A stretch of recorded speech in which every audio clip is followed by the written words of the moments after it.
É um prazer estar com vocês. Nós começamos a assessoria jurídica da UDESC há alguns meses. Assessor nosso escritório, né, o SLPG, Advogados Associados. Assessoramos aqui em Santa Catarina diversos outros sindicatos de servidores públicos, alguns estaduais e a maioria deles servidores federais, como o pessoal da própria Previdência, Sindicato dos Federais de maneira geral, Andes, que é o sindicato nacional ao qual vocês se filiam também. Então, já temos uma experiência de algum tempo nas questões funcionais dos servidores públicos e uma incursão um pouco mais direta na questão previdenciária em razão da minha história de vida. Eu já fui representante, na época da CUT ainda, 30 anos atrás, representante da CUT no Conselho Nacional de Previdência por 10 anos. Então, nós dominamos um pouco esse debate da Previdência também em razão dessa experiência mais antiga. Então é um prazer estar aqui com vocês, muito bom a gente poder debater esse tema, né? Conversava com o Douglas há pouco que, na medida em que a gente debate e que vocês têm acesso a algumas informações, eu tenho certeza de que se convencem de que a reforma da Previdência é um absurdo, sob todos os ângulos. O que falta é exatamente informação, né? A informação que a população, de maneira geral, recebe é aquela informação da propaganda governamental, que mais uma vez foi liberada ontem à noite, né? Foi proibida na sexta-feira e foi liberada pelo Tribunal Regional Federal da Primeira Região ontem à noite, em decisão do presidente do tribunal. Sabíamos que seria assim mesmo, mas enfim, o nosso esforço é de trazer informações que permitam fazer um raciocínio o mais lógico possível em cima dessa questão previdenciária, para que vocês se engajem também nessa luta para impedir mais esse desmonte, né? Mais essas modificações propostas. Quero lembrar que nós já estamos nesse debate há quase um ano, e faço isso para lembrar que se a reforma não passou até aqui, não foi por falta de acordo entre os parlamentares, foi por conta das mobilizações que ocorreram dos trabalhadores de maneira geral, da população de maneira geral, do começo do ano para cá. A reforma foi apresentada lá em janeiro, fevereiro desse ano, e já por algumas vezes o governo teve o objetivo de colocar em votação e não teve condições de fazê-lo. Novamente, essa semana a previsão é de que votasse na terça-feira, e mais uma vez a perspectiva de mobilização e, evidentemente, a crise política e as dificuldades políticas do governo, que se agravam cada vez que a população se mobiliza, evidentemente.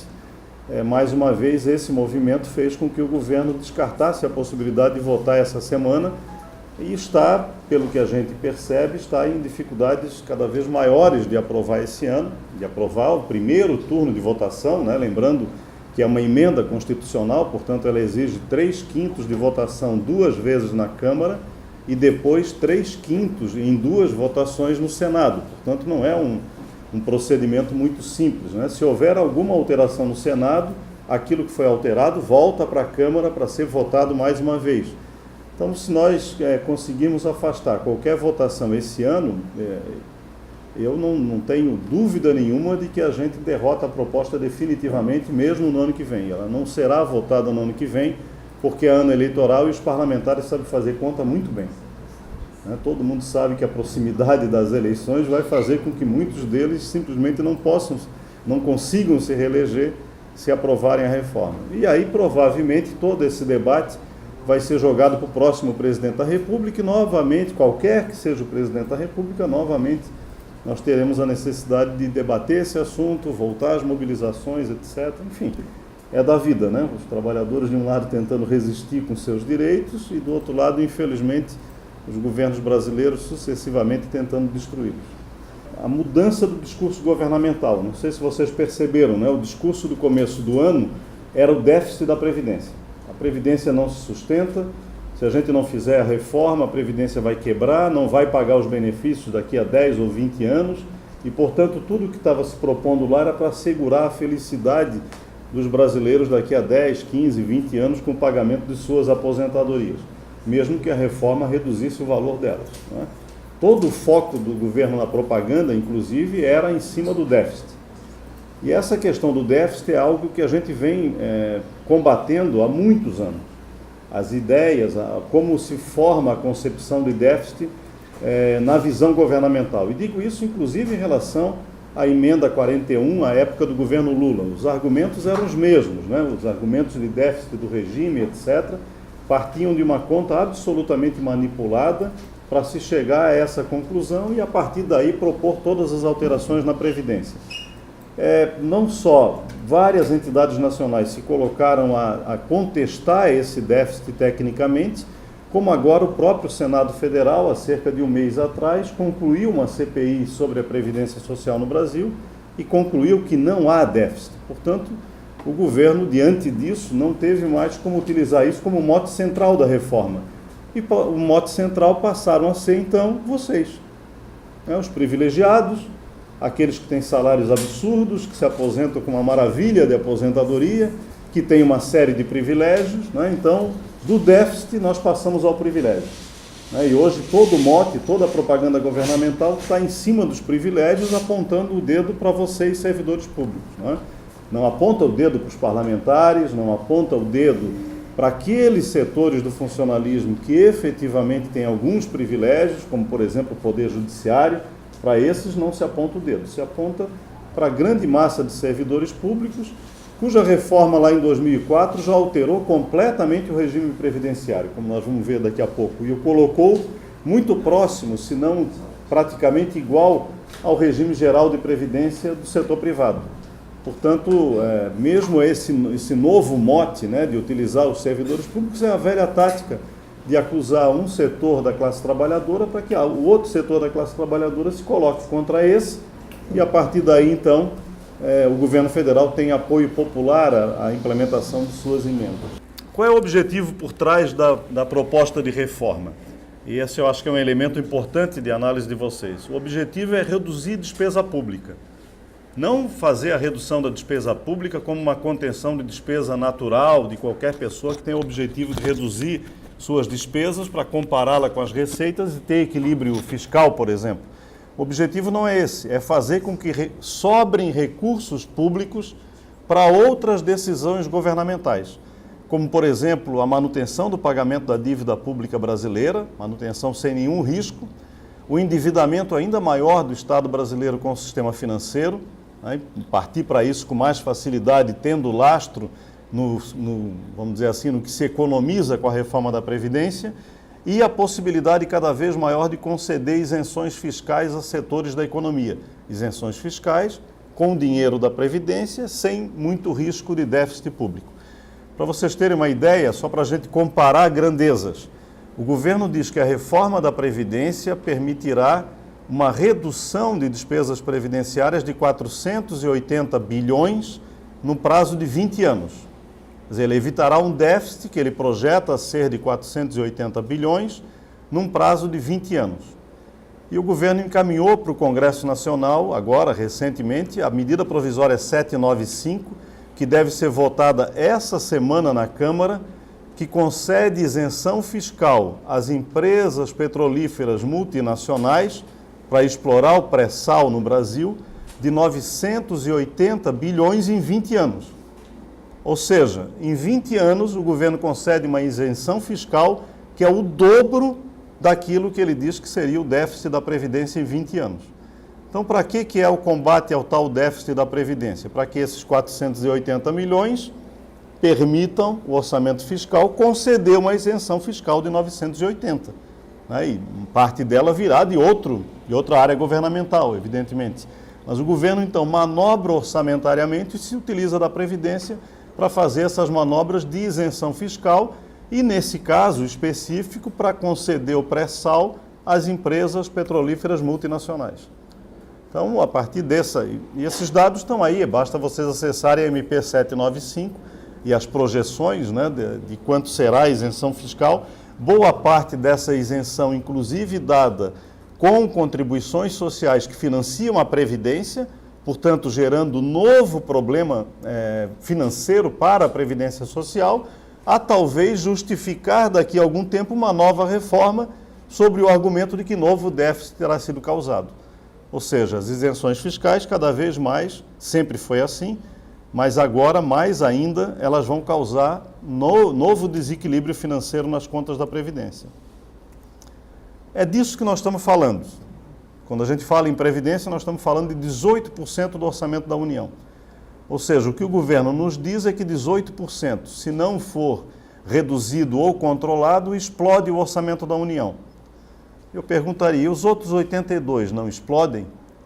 Não é necessário a gente saber o que se faz com os outros 82%, porque se a Previdência é 18%, seria o caso da gente entender exatamente como é que se comporta o orçamento no restante, para ver se não seria o caso de conter algumas despesas, se fosse o caso de se ter que conter despesas, se nós não poderíamos conter essas despesas em outras políticas governamentais que não fossem tão socialmente importantes quanto são as políticas previdenciárias.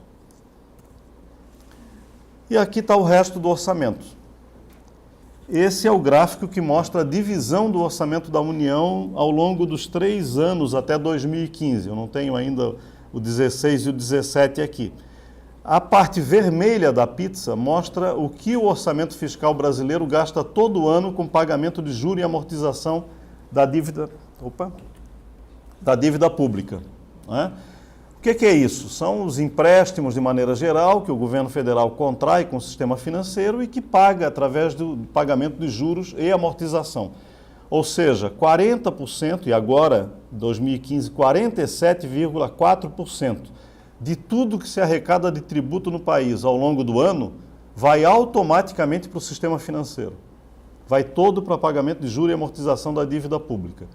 Alguns poderiam dizer, bom, mas se é dívida tem que pagar, moralmente é indefensável não se pagar a dívida, etc. Bom, tudo bem, podemos concordar com isso, mas aí a pergunta fica, mas por que paga e cresce? Porque se pagou 40% do orçamento fiscal brasileiro no ano de 2013, era para ter diminuído para 14%, né? Se fizemos esse esforço aqui de pagamento da dívida, pagamos juros e amortização, era para ela ter diminuído, ela aumentou. Pagamos de novo em 2015 e ela aumentou. Pagamos de novo em 2016 e ela aumenta para 2015 e ela aumenta para 2016. Ou seja, vejam aqui, cada alteração da taxa Selic, quando a gente ouve falar e pensa que não é com a gente, né? O Banco Central aumentou a taxa Selic em 0,5 pontos percentuais. Essa parte vermelha da pizza aumenta automaticamente 0,5 pontos percentuais, sem que nenhum empréstimo novo tenha sido tomado. Quer dizer, esse esquema com o sistema financeiro brasileiro é o grande problema do orçamento fiscal da União. Enquanto não se mexer nisso, enquanto não se auditar essa dívida e se descobrir exatamente de onde ela vem, como é que ela foi composta e, principalmente, por que o país todo ano paga metade do que arrecada, paga de juros e amortização e ela não diminui, enquanto a gente não fizer isso, não é possível. Certamente, se isso estivesse acontecendo na casa da gente, seria uma preocupação imediata, não é isso? Se tudo que eu recebo, metade eu pago todo ano de uma pretensa dívida, e a dívida não diminui, eu vou olhar essa dívida, não é possível. Mas no Brasil a gente não olha, gente. Não olha, a gente liga muito pouco para esse aspecto aqui, que é o principal aspecto da dívida pública brasileira. Então, penso que é fundamental. Aqui, inclusive, há de se lembrar que ao final do governo Dilma, no penúltimo ano do governo Dilma, foi aprovado no Congresso Nacional a auditoria da dívida pública, que, aliás, está prevista na Constituição, é uma obrigação constitucional, não é uma invenção da cabeça da gente, é obrigado fazer a auditagem. Entretanto, isso foi aprovado no Congresso e a Dilma vetou. Agora o Congresso, outra vez, discute a possibilidade de auditar e certamente, mais uma vez, se for aprovado, não será feito. A Lava Jato está falando que vai ser 10 bilhões de reais. Será que lá na Petrobras, que se conseguiu roubar tanto, se roubou 10 bilhões, será que aqui dentro, no meio de 600, tem quanto de desvio? Tem quanto de fraude? Tem quanto alimentando o sistema partidário com fraudes, etc.? Então, esse conjunto de elementos é que faz com que não se abra essa caixa preta, me parece, né?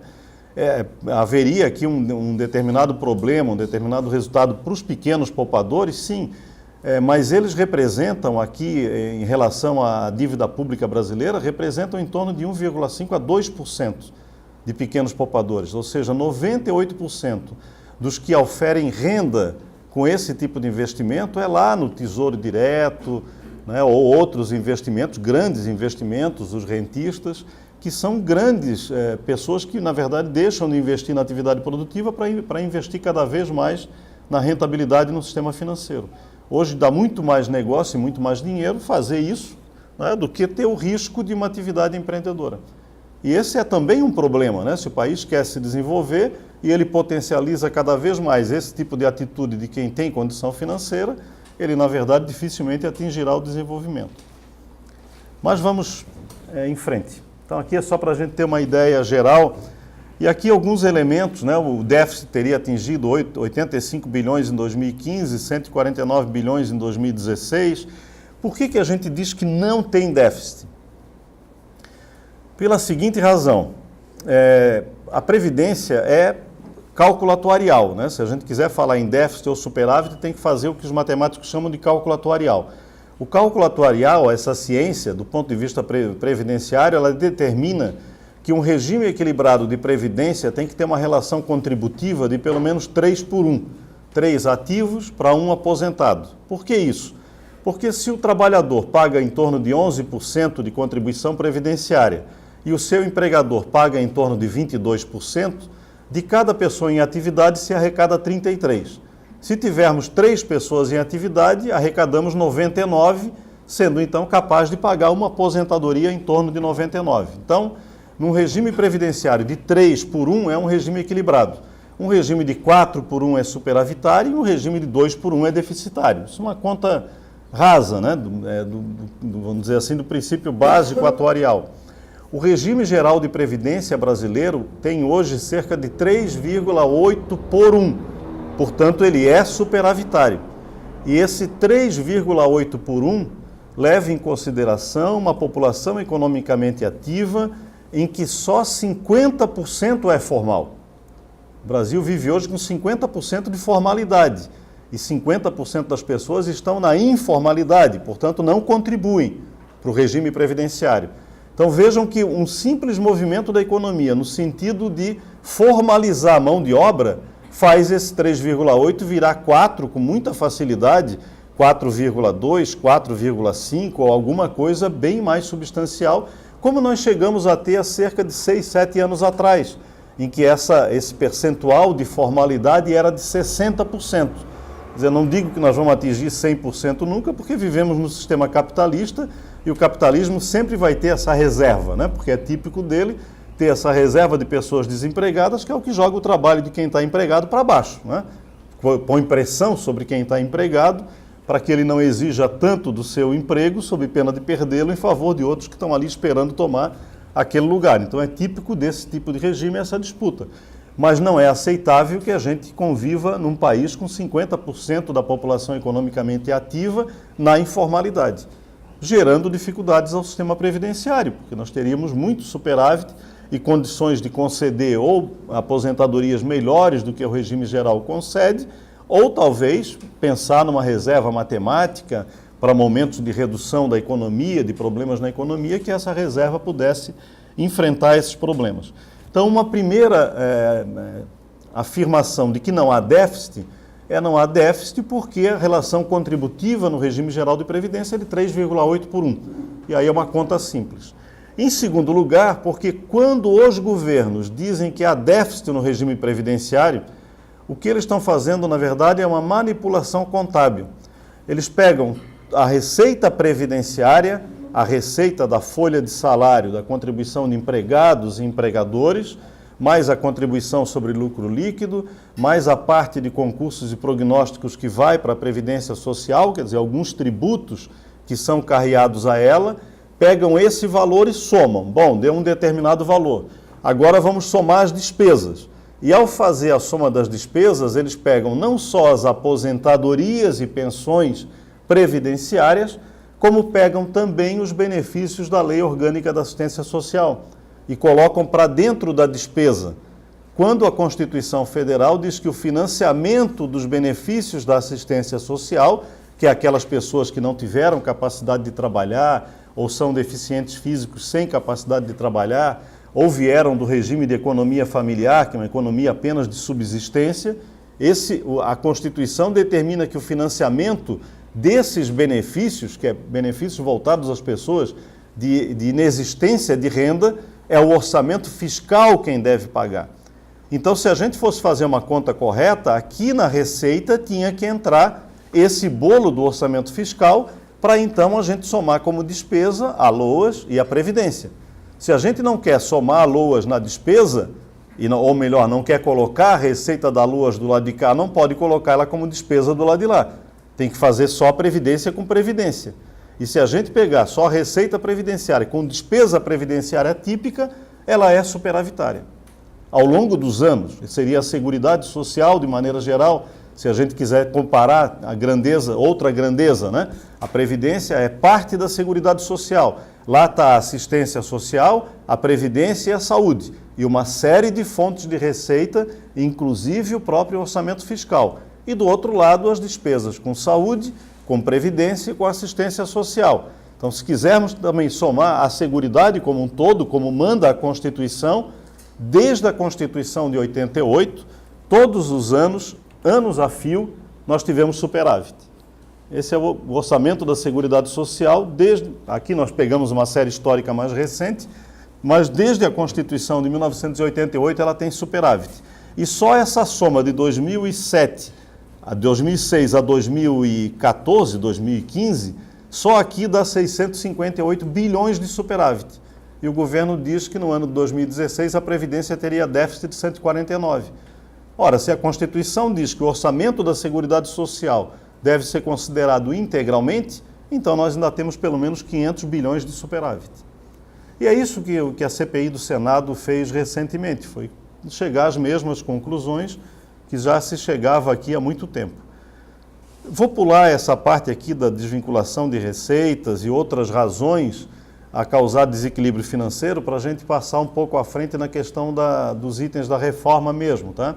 Mas o que a gente quer só rapidamente mostrar aqui é que a DRU, a desvinculação de receitas da União, né, que é uma medida que o governo Fernando Henrique lá atrás tomou para pegar dinheiro de alguns setores sociais e colocar no orçamento fiscal para carrear o pagamento da dívida pública, isso retira dinheiro da Previdência Social. E no ano passado, quando se aprovou a emenda constitucional 95, aquele congelamento de gastos públicos por 20 anos, se prorrogou a DRU por 20 anos. A DRU deixou de ser lei e passou a ser Constituição. Agora, por 20 anos, eles vão desvincular, vão desviar da Previdência 30% todo ano. E no final do ano vão dizer para a gente, deu déficit. E vocês têm que fazer um sacrifício, porque deu déficit. Bom, não desviem que não dá déficit, dá superávit. Quem é que desvia de onde não tem, gente? Só se desvia de onde está sobrando, não é? Só se desvincula, só se faz DRU, onde o orçamento sobra. Porque se o orçamento fosse negativo, o governo não tiraria dinheiro de lá para passar para outra área. Quer dizer, parece que eles ficam querendo espancar a lógica da gente e a inteligência da gente, não é? Pois bem, prorrogaram agora a DRU por pelo menos mais 20 anos, não é? Aqui, só rapidamente, a ineficácia da cobrança aqui é dívida ativa da União, dívida das empresas, enfim, da sociedade brasileira de maneira geral, mas das empresas fundamentalmente, porque nós, pessoas físicas simples mortais, somos cobrados no imposto de renda imediatamente, né? Ai de vocês, se não declararem um ano ou declararem para baixo, logo 3 meses depois vem a cobrança, né? E já vem ameaçando com juro, correção, taxa Selic, etc. Aqui é a dívida das grandes empresas nacionais para com a Receita Federal, relativa a dívidas previdenciárias. E o que a União Federal consegue cobrar. Ou seja, nós temos um estoque da dívida aqui em 2015 de 350 bilhões, esse era o valor que estava lá estocado, dívida já constituída, que precisava apenas cobrar, acionar a Procuradoria da Fazenda Nacional, ajuizar a ação fiscal, né, execução de dívida ativa na Justiça Federal e cobrar então esses valores. Dos 350 bilhões de estoque, o governo conseguiu cobrar 0,3%. Essa é a eficácia da cobrança da dívida ativa no Brasil. Não é da gente, é das grandes empresas nacionais. Por que será, gente? Será que é porque os funcionários públicos não trabalham na Receita Federal? Ou será que é porque tem uma clara intenção de não cobrar? E aqui é dívida constituída, não é isenção fiscal, tá? Não é incentivo fiscal dado, é gente que Deveria ter pagado e não pagou. Esse aqui é o gráfico que tenta mostrar um pouco, talvez, as razões políticas disso. O vermelhinho é a eficácia e o amarelo é o estoque. Desculpe. Então, o vermelhinho é a eficácia da cobrança e o amarelinho é o estoque da dívida crescendo todo ano. Por que de repente aquele vermelhinho ia crescendo? Aqui o vermelho está muito lá em cima, ele deturpa um pouco o gráfico, né? Porque esse muito lá em cima, que foi o máximo de cobrança, significou cerca de 1,6%, 1,8%, o que não é nenhuma eficácia, né? Porque se eu tivesse alguém me devendo 300 milhões e eu só conseguisse cobrar 1,5%, eu não estaria satisfeito, né? Mas o gráfico aqui teria que ter uma vertical muito grande. Mas, enfim, esse máximo de eficácia que nós atingimos aqui em 2012, depois começa a declinar vertiginosamente. E chega a 2014, 2015, nesses patamares tão baixos aí. Exatamente o momento de crise econômica e crise política. O que nos parece indicar que o governo deliberadamente afrouxou o garrote de cobrança da dívida do sistema financeiro, dos industriais, etc., para tentar amealhar ainda apoio político para sua continuidade lá em 2015 e 2016. Não me parece ser outra coisa, né? Bom, vamos entrar então agora no final, na questão agora da emenda que está no Congresso, tá? Depois o slide vai ficar aí com vocês, e quem quiser depois olhar com mais calma ou procurar outros elementos, a gente está à disposição para fornecer alguns outros elementos, tá? Aqui, o primeiro, eu estou dizendo o seguinte: a reforma atingirá também o setor privado. Por quê? Porque quando o governo faz o discurso do privilégio, ele diz: vocês do setor privado não serão atingidos, eu só pretendo atingir os servidores públicos, que são os privilegiados. Então é preciso dizer para o setor privado que isso é mentira.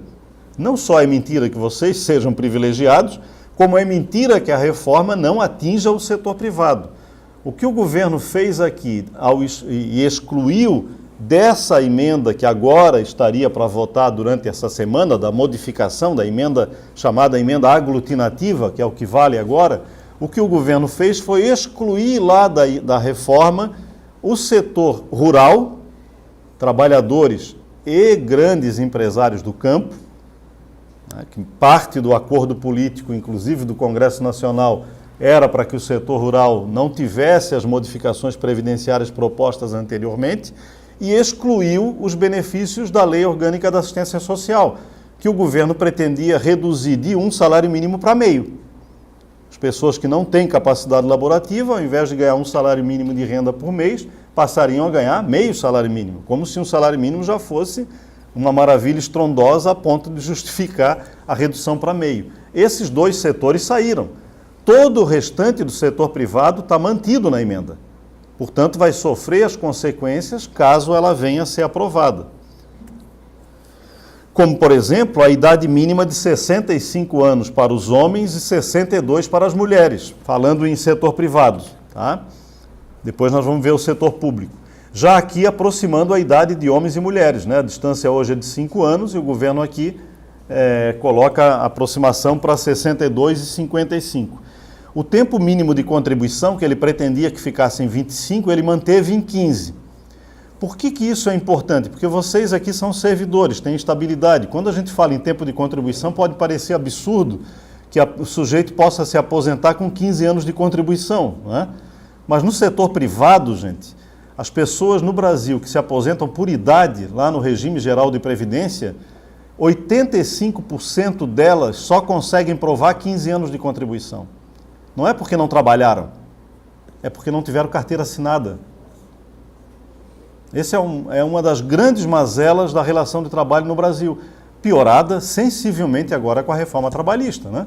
Porque se a reforma trabalhista cria a terceirização, a quarteirização e daí por diante, certamente vai se aprofundar muito o nível das pessoas que não têm carteira assinada em longos períodos da vida.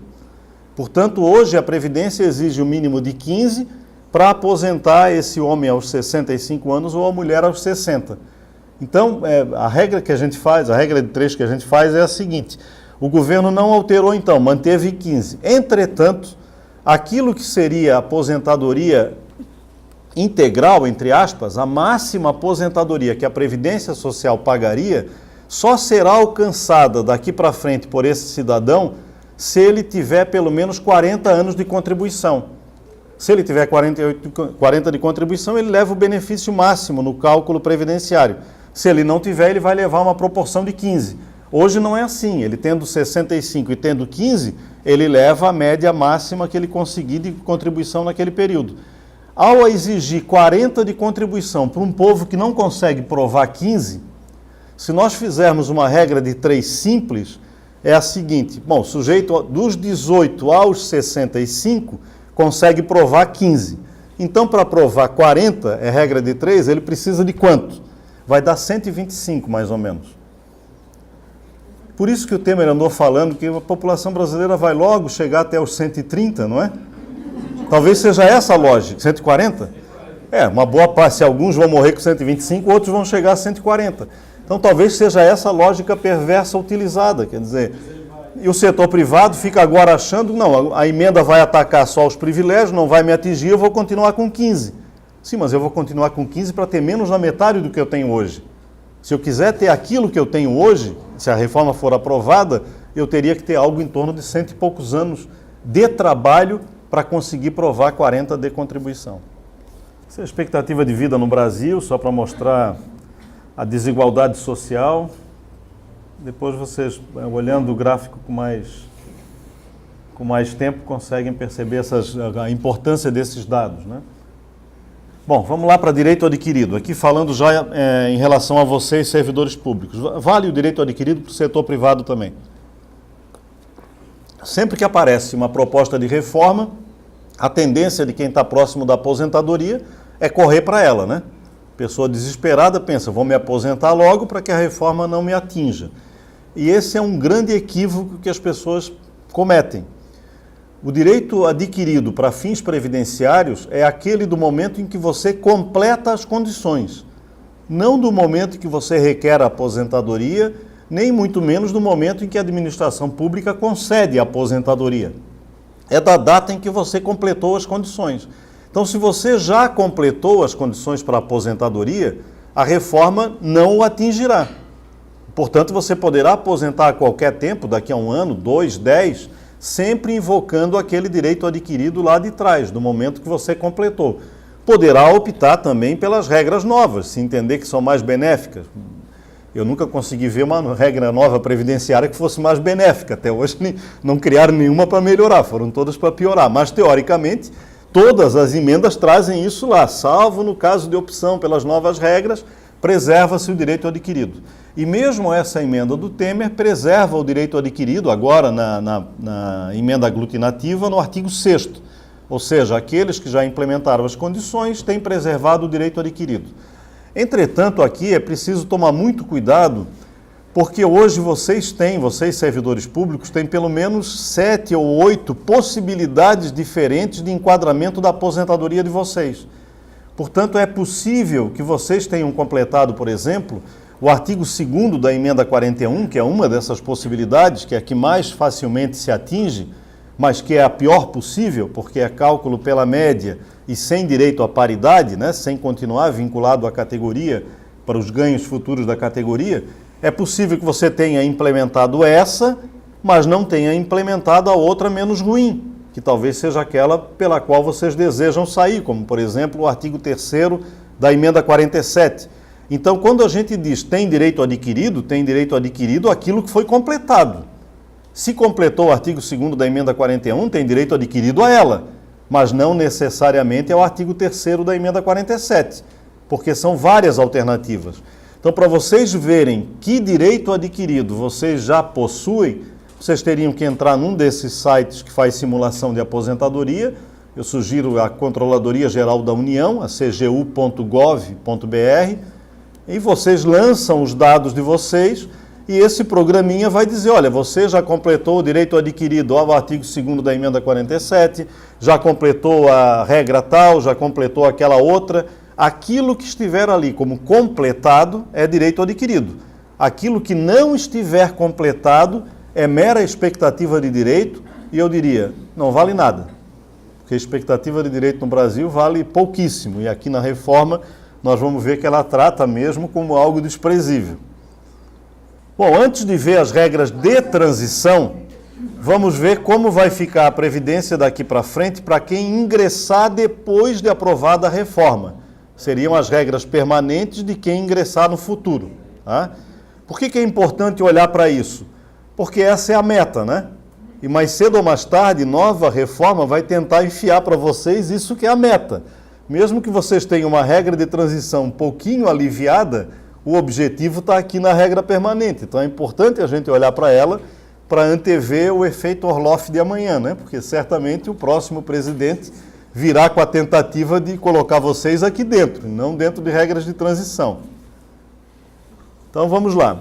Ingressantes após a reforma, né? Aprovou a reforma, dali para frente quem ingressar.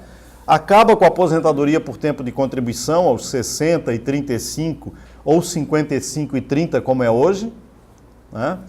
Passa a exigir apenas aposentadoria por idade, linear, todo mundo que ingressar no serviço público dali para frente, a aposentadoria será aos 65 anos homem, 62 mulher. Portanto, aproxima a mulher do homem. E vai exigir 25 anos de contribuição no mínimo. Vejam como vocês são privilegiados, né? No setor privado a exigência é 15 anos de contribuição, aqui é 25. O privilégio, eu não diria que lá é um privilégio, já expliquei porque que é 15, mas vejam a inversão de exigências, né? 10 no serviço público e 5 no cargo. Essa idade mínima aumentará um ano, essa de 65 e 62, vai aumentar um ano sempre que a expectativa de vida aos 65 anos no Brasil aumentar um ano.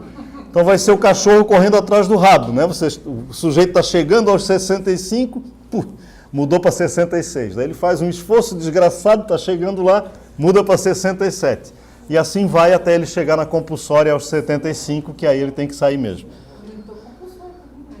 Serão reajustadas também daqui para frente as aposentadorias desses novos servidores, da mesma forma que o regime geral de previdência, ou seja, eles não têm direito à paridade com os servidores em atividade. Aquilo que a categoria ganhar não se estende a esses novos servidores. Por que eu botei em vermelho aqui, ver emenda 95? Porque muita gente, quando ouve falar, bom, eu vou ter o aumento anual igual ao INPC, porque é igual ao regime geral de previdência, que concede o INPC todo mês de janeiro. Era, porque com a PEC 95 não será mais. Os gastos públicos não foram congelados por 20 anos? Se foram congelados por 20 anos, aquilo que era o reajuste anual das aposentadorias do regime geral, sempre no mês de janeiro, pelo INPC, pela inflação, vai agora disputar o orçamento com o crescimento vegetativo do número de aposentadorias. O que eu estou querendo dizer aqui? A emenda 95 diz que o orçamento do ano que vem será o desse ano mais a inflação. Bom, então eu posso conceder a inflação de reajuste. Sim, se eu não tiver nenhum outro aumento de despesa. Se eu tiver um aposentado a mais do que eu tinha esse ano, esse aposentado vai consumir um pouco dessa inflação, desse incremento de inflação. Se eu tiver 10, 100, 1.000, 10.000, eles vão consumir grande parte dessa possibilidade de reajuste pela inflação. Então, provavelmente, ao longo dos 20 anos, nós chegaremos num determinado momento que não haverá reajuste das aposentadorias do regime geral e, portanto, também não haverá desses servidores públicos cujo reajuste está vinculado ao reajuste do regime geral. Então, eles não só terão toda a dificuldade de acesso, como quando atingirem a aposentadoria, terão os benefícios reduzidos proporcionalmente ano após ano por conta da inflação, sem que se precise fazer nenhuma reforma. Como é que vai ser o cálculo da aposentadoria deles? Vou pular aqui porque a gente tem pouco tempo e vocês têm uma assembleia em seguida, mas podem olhar depois aqui para ter uma ideia de como vai ser o inferno daqui a algum tempo. Abono de permanência continua existindo, isso vale para vocês também, tá? Só que estabelece agora a Constituição que caberá, se for alterada, né? Caberá ao governo federal, do estado e dos municípios fixar qual será o percentual do abono. Hoje ele é igual à contribuição previdenciária, não é? Você atinge a condição de aposentadoria, passa a ter a devolução da contribuição previdenciária. Regras de transição. Então, ingressantes até a data da emenda constitucional. Qual será a exigência? Um mínimo de 60 anos de idade ou 55 mulher, 35 de contribuição homem e 30 mulher, 20 de serviço público e 5 no cargo. Essa será a regra básica, que vai pegar todos os que estão em regra de transição. Depois nós vamos começar a discriminar esse grupo para baixo e dividi-lo. Então a regra inicial de transição é essa. E depois, dependendo de algumas condições, um grupinho vai ter algum alívio e outro não. Tá? Então, a princípio, isso. E letra B, além dessas exigências acima, pagamento de 30% de pedágio, do tempo que faltar hoje para atingir 35 de contribuição ou 30. Então, supondo um homem que tenha hoje 30 de contribuição, está faltando 5 para atingir 35. Então, ele vai cumprir 30% de 5, que vai dar em torno de 1 ano e meio, mas tem que fazer a conta exata, porque transformar ano em previdência não é assim, então tem que transformar em dias, né? E aí calcular exatamente quanto é que é o pedágio de 30%.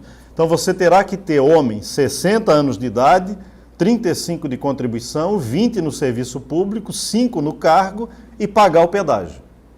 Terá que ter cumprido as 5 condições aqui para se aposentar e no caso da mulher só minorados esses primeiros 2 números aí em 5 anos, né? A exigência de idade e tempo de contribuição. O que é 5 no cargo? No cargo público em que vai se dar a aposentadoria.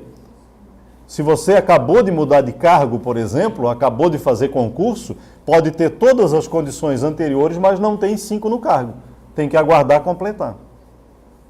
Ok? Ou se aposenta com o anterior? Não se aposenta. Aqui são condições de elegibilidade. Não se aposenta, tá? Cargo é professor de universidade, por exemplo. Sim, o cargo de alguns de vocês aqui é professor, né? Mas nós poderíamos ter a seguinte situação, um técnico aqui da universidade que faz concurso para professor. Se ele agora é professor, ele tem que cumprir 5 no cargo, porque ele está num outro cargo, né? Ele deixou o cargo de técnico e foi para o de professor. Ou alguém de fora fez concurso para professor, tem que esperar 5 anos no cargo. Tá? Então, por exemplo, eu tenho mais 15 anos de serviço para chegar nos requisitos, vou ter que pagar mais 30% disso aí, né? Está faltando 15 para chegar a 35? Tens 20 de contribuição? Exatamente, 30% de 15. Então, tu vais ter que cumprir 60 de idade, 35 de contribuição, mais 30% de 15. Uma hora você aposenta, ou morre, né? Isso é inexorável, as pessoas vão morrer, então não tem que ficar tão magoado assim. Uma hora vai chegar lá. Bom, mas nada é tão ruim que não possa piorar, né? Então, os 60 e 55 de idade, essa exigência de idade mínima para aposentadoria vai aumentar. A partir de 1º de janeiro de 2020, esses 60 ou 55 anos aumenta em 1 ano. Em 2020, portanto, vai passar a ser 61 e 56. E dali para frente, a cada 2 anos, aumenta 1. Então, basta fazer a continha aí para ver em quanto tempo vai levar para estar em 70, a idade mínima, etc. Tá? Então, a partir de janeiro de 2020, você que vai faltar os 15 anos, os 30% dos 15, e não vai conseguir chegar aos 60, a tua aposentadoria vai ser lá para 2025, 28, lá a exigência já não será 60. Até lá, provavelmente, já vai estar 65. Aí você vai estar outra vez correndo atrás do rabo, né? Bom, agora, essas daqui, então, as regras básicas faladas até agora. Para quem ingressou até dezembro de 98 no serviço público, para quem ingressou até dezembro de 98, aí tem um pequeno alívio. Essas pessoas poderão reduzir a idade mínima de 60 ou de 55, ou quando ela já for 61 ou 62, né, a partir de 2020, poderá reduzir aquela idade mínima em 1 dia para cada dia de trabalho que exceder 35 de contribuição ou 30. Tá? Então, a exigência de idade mínima de 60 ou de 55 poderá ser reduzida em 1 dia para cada dia de contribuição que você tiver a mais do que 35 ou 30. Então, se tiver 1 ano de contribuição, vai reduzir de 60 para 59. Só que isso até 2020, né? Porque em 2020 muda de 60 para 61, daí reduz 1 para voltar a 60. Vai e volta, vai e volta, vai e volta. Então, para quem conseguir aposentadoria até 2020, até que vai ter efeito essa redução. Dali para frente vai ter o efeito para ser menos ruim, né? Para voltar ao que era no ano anterior, não para ser um benefício em relação a um benefício mais vantajoso. Bom, mas vamos ver agora como é que vai ser o cálculo da aposentadoria. As condições de acesso, deu para compreender, né? Falamos antes em condições de acesso, regras de elegibilidade, né? Agora vamos falar de cálculo da aposentadoria, tá? Em primeiro lugar, os proventos corresponderão à integralidade para aqueles que ingressaram até dezembro de 2003. Opa, boa parte de vocês aqui ingressou, então vai ter aposentadoria integral se conseguir cumprir aquelas regras todas, certo? Hoje, para você ter exatamente a mesma coisa, terá que ter 65 anos homem ou 62 mulher. Então a mulher, na verdade, de 55 está pulando para 62 para manter o mesmo direito que teria hoje se tivesse adquirido esse direito. Tá? E o homem aumentando em 5 anos. Então também aqui prejudicando mais as mulheres do que os homens. Se não consegue isso de cima, ou se não quer isso de cima, se não quer esperar 65 ou 62, os proventos corresponderão a 100% da média, desde julho de 1994 ou desde o ingresso, se mais atual do que julho de 1994. Ora, mas 100% da média não corresponde à integralidade? Não, porque a vida funcional de vocês é assim, né? Normalmente, é um gráfico crescente. Se eu estou falando em média, eu estou falando de 100% disso aqui, né? De algo próximo da metade. Talvez um pouco mais, a depender da vida funcional, né? Dos ganhos funcionais. Quem teve menos ganhos funcionais vai ter uma média um pouco mais aliviada, né? E vai bater mais próximo da última remuneração. Mas quem teve uma evolução, vocês professores têm a carreira e etc., se a evolução de vocês for assim, cálculo pela média é quase no meio. Ou seja, tem direito a levar a metade, caso não espere até 65 ou 62. Já falamos de condições de elegibilidade e regra de cálculo da aposentadoria. Agora vamos ver como essa aposentadoria vai ser reajustada para frente, depois de concedida, não é? Qual é o critério de reajuste dessa aposentadoria?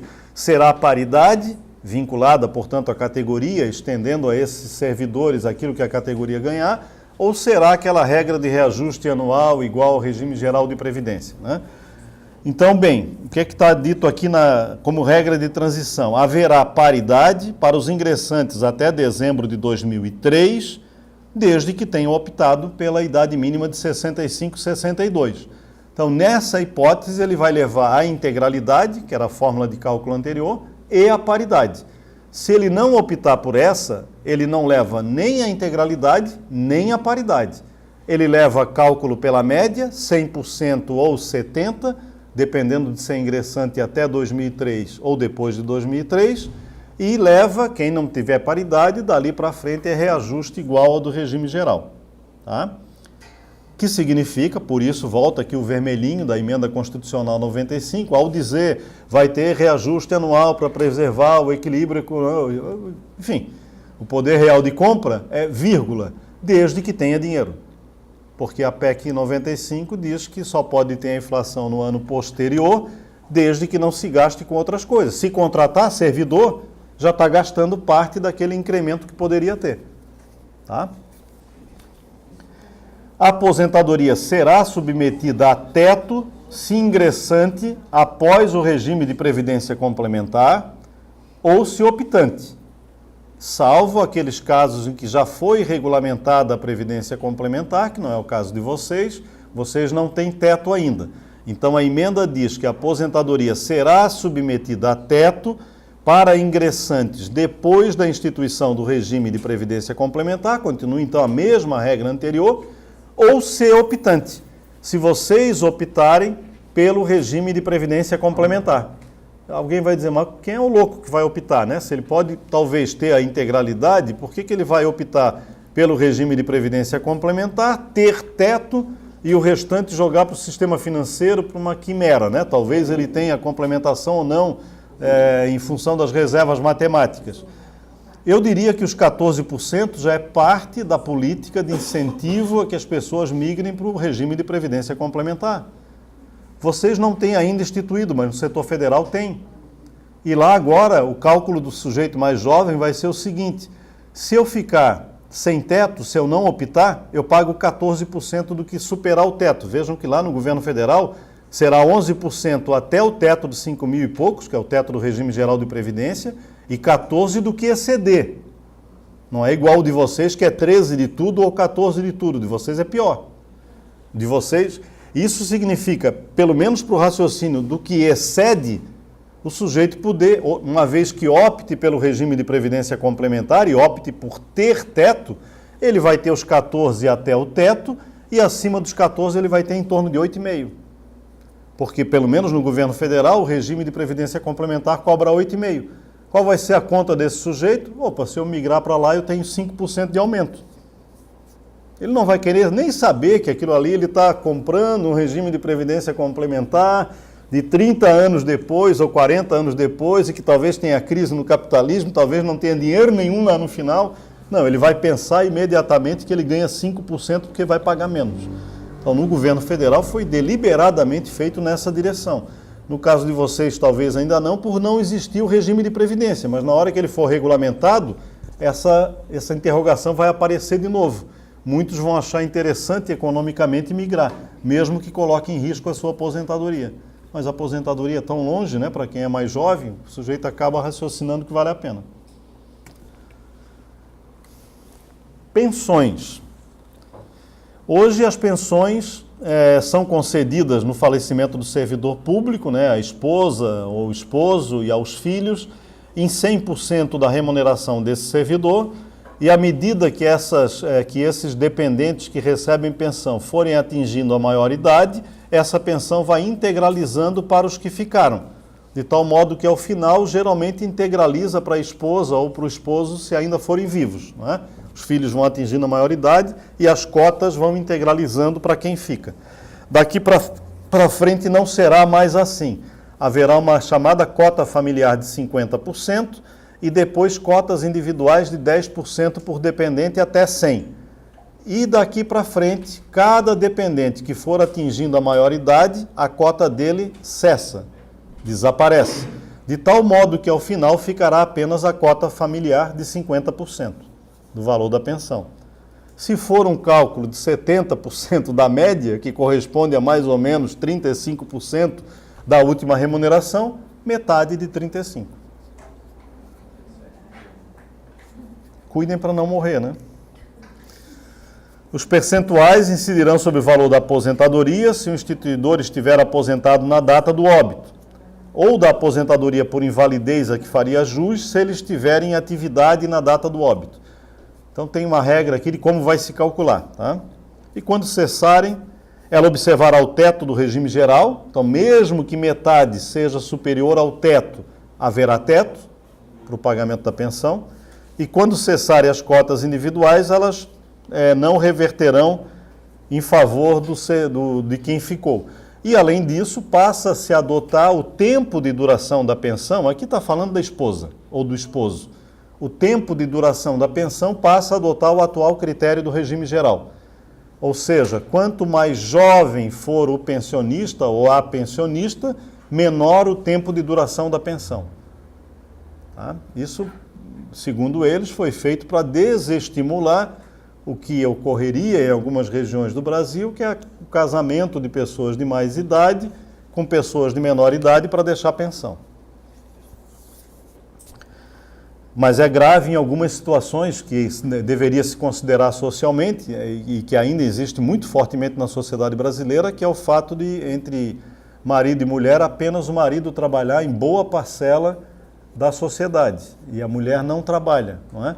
E esse marido se morre jovem e essa mulher não se qualificou e nunca trabalhou, ela vai ser jogada no mundo do trabalho num determinado momento, tendo que prover a família dali para frente. Acumulação de aposentadorias e pensões. Hoje pode, né?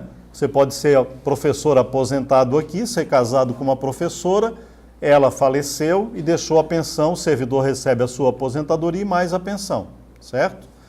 pode também acumular aposentadorias, né? No caso da educação, em alguns setores é possível acumular aposentadorias. É possível acumular hoje a aposentadoria do regime próprio de previdência com a aposentadoria do regime geral. Você pode ser professor aqui sem dedicação exclusiva e ser professor em outro lugar e terá 2 aposentadorias. Como serão as regras daqui para frente?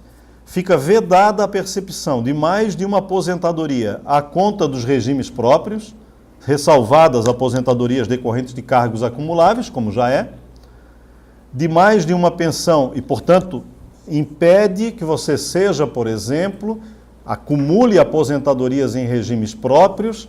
Hoje você poderia acumular, por exemplo, a aposentadoria de professor com a aposentadoria de técnico, aqui no governo estadual, lá no governo federal. Aqui daqui para frente você passa a não poder acumular, salvo se essa aposentadoria for acumulável, se esses cargos puderem ser acumuláveis. Não é mais acumulável pensão por morte deixada por cônjuge ou companheiro no âmbito dos regimes próprios, quer dizer, mesmo que não seja dentro do mesmo regime, não pode acumular, fica apenas o direito de optar ou pela aposentadoria ou pela pensão, né? Assegurado o direito de opção por um dos benefícios, ficando suspenso o pagamento de outro. De pensão por morte e aposentadoria no âmbito dos regimes próprios ou entre estes regimes próprios e o regime geral, assegurado o direito de opção por um dos dois. E sempre o direito de ter a acumulação aqui, o direito de optar, é desde que... Não, desculpem, isso saiu, desculpe. É que a regra anterior dizia assim, você pode acumular, desde que a soma dos dois não dê mais do que 2 salários mínimos. Ou seja, cada um tinha que dar 1, né? Porque para a soma não dá 2, desde que cada um dos benefícios fosse de 1 salário mínimo, senão não podia acumular. Isso caiu, agora não está na regra nova, tá? Previdência complementar, bem rapidamente, para a gente caminhar para o final. A única coisa substancial que mudou aqui foi o fato de agora permitir que a União, os estados e os municípios patrocinem previdência complementar fechada ou aberta do sistema financeiro ou entidades privadas de maneira geral, coisa que antes não permitia. Antes diria que teria que ser uma fundação de direito público, instituído no âmbito de cada ente, etc., que administraria, que poderia talvez ser o IPESC, que é uma autarquia, mas talvez pudesse se ter uma interpretação de que o IPESC pudesse ser, ou ele constituiria uma fundação, ou coisa que o valha. Agora, a reforma permite que essa contribuição sobre o que exceder o teto, tanto do servidor quanto a contribuição patronal, sejam carreadas para um regime de previdência complementar aberto ou fechado. Atualmente, vocês estariam num plano fechado, só de vocês, não é? Não pode entrar outra pessoa, né, e estavam dentro de uma instituição pública. Agora pode ser um plano fechado ou aberto, oferecido por uma instituição privada. Certamente, para ter sido feita essa alteração, não é para continuar com a entidade pública em plano fechado, né, para tentar jogar vocês para o sistema financeiro.